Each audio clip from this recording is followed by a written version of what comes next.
गांव की धुंधली सर्दी रात में चांदनी आकाश पर छाई हुई थी। हवाओं में ठंडक थी और रात का सन्नाटा हर जगह छा गया था।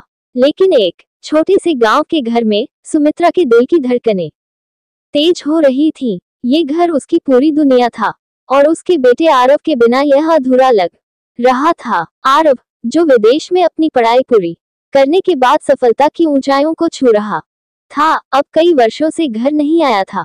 सुमित्रा और उसके बेटे की कहानी एक साधारण गांव के जीवन से शुरू हुई। सुमित्रा एक गरीब लेकिन दृढ़ निश्चयी महिला थी। उसकी एकमात्र संतान आरव था, जिसका जन्म एक गरीब परिवार में हुआ था, लेकिन उसकी मां ने कभी भी उसे कमतर महसूस नहीं होने दिया। आरव ने अपनी मां की कठिनाइयों और संघर्षों को देखकर कड़ी मेहनत की और अपने सपनों को पूरा करने की ठानी। आरव की पढ़ाई की शुरुआत गांव के एक छोटे स्कूल से हुई, जहां उसने अपनी लगन और मेहनत से अच्छे अंक प्राप्त किए।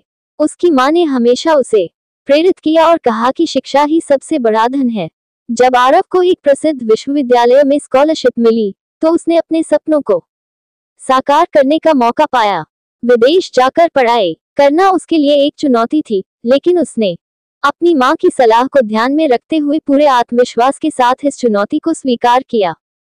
विदेश में बिताए गए वर्षों में आरव ने अपनी कड़ी मेहनत और समर्पण से कई उपलब्धियां हासिल की। उसने न केवल उच्च शैक्षणिक प्रदर्शन किया, बल्कि वहां की संस्कृति, लोगों और उनके जीवन के तरीके से भी गहरा जुड़ाव स्थापित किया।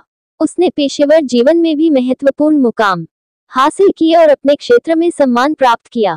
हालांकि आरव की विदेश यात्रा ने उसे पेशेवर सफलता दिलाई, लेकिन उसने अपनी मां से दूरी का भी अनुभव किया। सुमित्रा ने हर साल अपने बेटे को पत्र लिखा और उसकी उपलब्धियों पर गर्व व्यक्त किया, लेकिन उसकी आवाज में एक टीस भी थी। वर्षों की दूरियां और अकेलापन उसके लिए कठिन था। सुमित्रा ने अपने बेटे की खुशी के लिए हमेशा सब्र रखा, लेकिन कभी कभी उसकी आंखों में एक सवाल भी झलकता था, कब आएगा मेरा बेटा घर।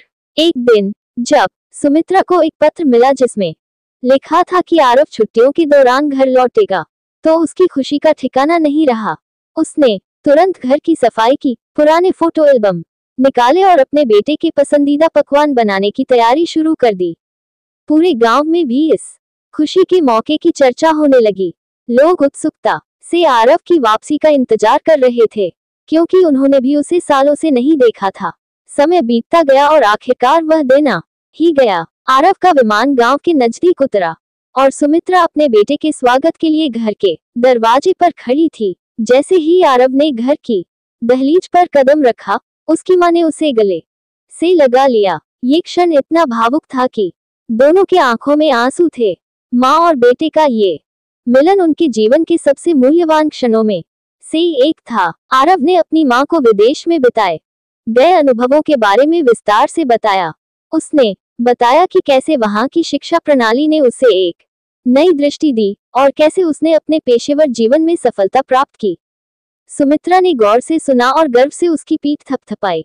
उसने आरव की मेहनत और उपलब्धियों को सराहा, लेकिन साथ ही उसे याद दिलाया कि घर की छोटी छोटी बातें और उसके साथ बिताए गए पल उसकी खुशी का सबसे बड़ा कारण हैं। कुछ दिनों के भीतर आरव ने अपनी मां से कहा कि वह फिर से विदेश लौटकर काम करना चाहता है, ताकि वह अपने करियर को और भी ऊंचाइयों पर ले जा सके।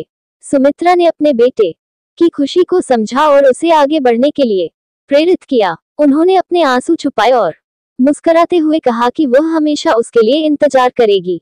आरव की विदेश से घर वापसी ने उसे यह एहसास कराया कि परिवार और घर की अहमियत सबसे अधिक है। उसने अपने अनुभवों को गांव के लोगों के साथ साझा किया और उनके लिए कुछ योगदान देने का वादा किया। आरव ने गांव में एक स्कूल बनाने का प्रस्ताव दिया, ताकि आने वाली पीढ़ियों को बेहतर शिक्षा मिल सके। आरव की कहानी ये दर्शाती है कि सच्चा प्यार, परिवार और समर्पण किसी भी दूरी और समय की सीमाओं को पार कर सकते हैं। उसकी विदेश यात्रा और उसकी मां के साथ बिताए गए पल इस बात का प्रमाण है कि परिवार हमेशा दिल के सबसे करीब होता है, चाहे कितनी भी दूरियां क्यों न हो। ये कहानी सिखाती है कि सफलता केवल पेशेवर जीवन में ही नहीं, बल्कि व्यक्तिगत जीवन और परिवार के साथ भी पूर्णता और खुशी पाने का हिस्सा होती है।